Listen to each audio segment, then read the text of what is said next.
사실은 하이데거하고 굉장히 대조적인 철학사의 지평에 있었던 분석 철학의 창시자인 영국의 버트런 러셀 선생도 이런 표현으로서 제시했다라고 저는 믿습니다.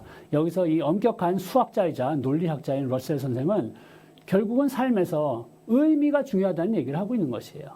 내가 의미를 부여할 수 있느냐, 내가 그것을 희망이 있는 것으로 볼 수 있느냐. 여기에 포함이 되는 것은 당연히 감정이에요. 우리가 감정을 넣지 않고 우리 인생을 해석할 수는 없을 것입니다. 이 하이데거 선생하고 러셀 선생의 공통점은 사실은 그 죽음을 인식하는 그런 실존적 자세에 있었다라고 저는 생각하거든요. 근데 아마 제 이 강의를 시청하시고 있는 분들 다수는 아직은 죽음을 논하기에는 굉장히 젊으시리라고 예상하기 때문에 제가 그것을 여러분한테 요청하지는 않겠습니다만, 결국은 언젠가는 절대적으로 닥칠 것이 죽음이에요.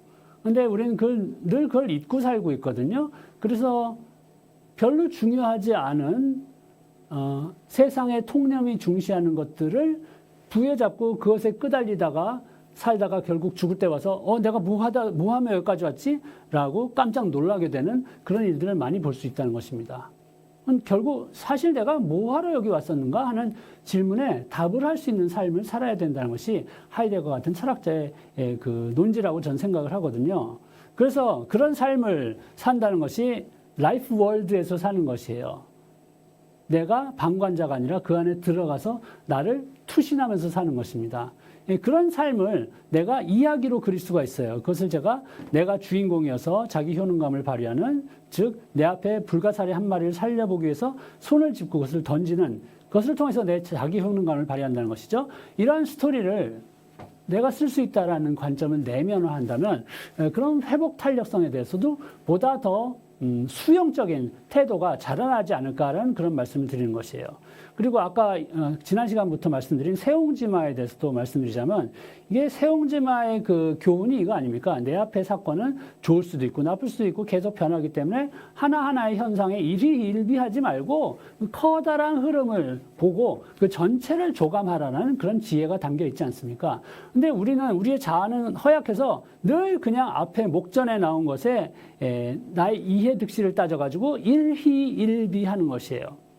그거 하지 말고 한 발짝 뒤로 물러나서 그 흐름을 보고 그 이야기를 추출해내보자, 스토리텔링을 해보자라는 제안을 저는 하는 것입니다. 그 이야기를 어떻게 만들 것인가, 그 이야기 속에 내가 투신하는, 내가 들어가는 그런 자세를 아까 말씀드린 스티븐 카비스의 패러다임 전환이라는 관점으로 보자면 매우 부정적인 태도 또는 긍정적인 태도 중에서 우리가 양자택일을 할 수도 있지 않을까 하는 생각이에요.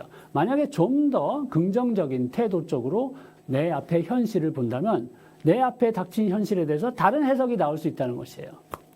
그래서 제가 사랑 표시를 해놓은 것은 무조건 그 남을 위해서 이타적으로 다 헌신해라 그런 얘기는 아닙니다. 우리가 앞으로 논할 회복 탄력성에서 얘기하는 사랑은 나를 지키는 것이 포함되어 있어요. 예수께서 그 사도들한테 내가 너희들 이리떼한테 보내니까 너희들은 뱀처럼 지혜롭고 비둘기처럼 순결해라, 유순해라 뭐 이런 메시지를 주셨는데, 이 뱀처럼 지혜롭다는 게 매우 중요하고 앞으로 저희 수업에서 그것을 보다 더 부각시키겠습니다.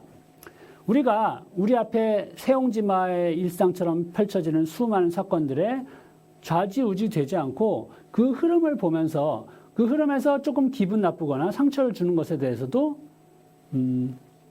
그러니까 대범하게 나만의 해석으로, 나한테 이득이 되는 해석으로 바라볼 수 있다면, 그런 선택을 내가 할 수 있다면 나의 회복 탄력성은 좀 더 발동이 걸려서 더 증강될 수 있지 않을까 하는 그런 말씀이고, 만약에 내가 내 앞의 현실을 그렇게 주관적인 시각으로 바라보는 것이 가능하다면 그것은 어쩌면 제가 저 화살표를 그 무의식의 저 깊은 곳에 자기로 연결을 시켜놨는데, 참다운 나가 내 앞의 삶을 바라보는 시점이 저게 아닐까 하는 추측을 저는 하고 있다는 말씀이고, 이건 어려운 말씀이라 다음에 또 추가로 드리기로 해요.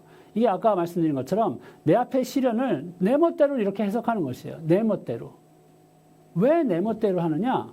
나는 나의 삶을 살기 때문입니다. 과학적으로 나를 객관적으로 절대적으로 분석해서 결론 내는 게 내 삶의 목적일까요? 아니면 내가 잘 사는 게 목적일까요? 심신이 건강하게 내 할 일 하면서 나를 다 꽃피우고 잘 사는 게 목적일까? 만약에 후자가 목적이라면 내가 내 편이 돼야 됩니다. 그래서 내 편이 돼서 내 이야기를 쓰는 것을 지금 말씀드리는 것이에요. 그래서 전에 제시한 여러 가지 개선책들 있죠. 나를 업그레이드하는 개선책들, 나의 회복 탄력성을 키울 수 있는 것들, 이런 게 있는데 나를 주인공으로 만드는 스토리텔링을 할 수 있다면 그러면 핵심 신념 체계 같은 데도 접근이 용이해집니다. 그러니까 나는 이런 방향을 향해서 자라나는, 성장하는 존재이기 때문에 이 성장을 위해선 이런 가치관이 중요하다는 결정을 하기가 훨씬 용이해진다는 얘기예요. 그리고 지금 나한테 닥친 귀찮은 일, 힘든 일도 의미가 있을 수 있다라고 내가 해석할 수 있는 것이에요. 내 이야기이기 때문에요. 지금 비록 한 발짝 뒤로 물러나는 것 같지만 그러나 나의 장기적인 성장을 위해서는 필요한 단계일 수 있다라고 내가 해석해버리는 것이에요. 내가 내 편이 돼서 그런 이야기를 만드는 것이에요. 그래서 부정적인 것도 긍정적인 전망으로 보고 보다 넓게 조망하고 그리고 두렵게 만드는 것들이 온 이유에 대해서 나한테 감히 도전하는 세상의 장애물에 대해서 다시 한번 생각해 볼 수가 있습니다. 회피하고 도망가고 싫어라고만 하는 게 아니라 눈을 닫는 것만이 아니라 저게 왜 나한테 왔을까? 왜 나를 위해서 이런 시련이 주어졌을까? 라는 관점으로 내 멋대로 본다는 것이에요. 나아가서 내가 나의 어려운 점들을 만들어낸 내 내면의 그 원인들에 대해서도 깊숙이 들어가면서 볼 수가 있게 됩니다. 이 이야기는 앞으로 제가 여러분하고 나눌 것이 많아요. 그래서 이 정도에서 그치고 이런 시각으로 주관적으로 주체적으로 나의 삶을 바라보고 내 이야기를 쓸 수 있을 때 그럼 갓생 같은 것이 이제 뭐 자연스럽게 태동이 되리라고 전 예상합니다. 여기서 말하는 갓생은 남들 따라하는 것은 아니고요. 나를 최상으로 만들기 위한 여러 가지 노력을 실제로 적극적으로 할 수 있을 것이라는 그런 예상 말입니다.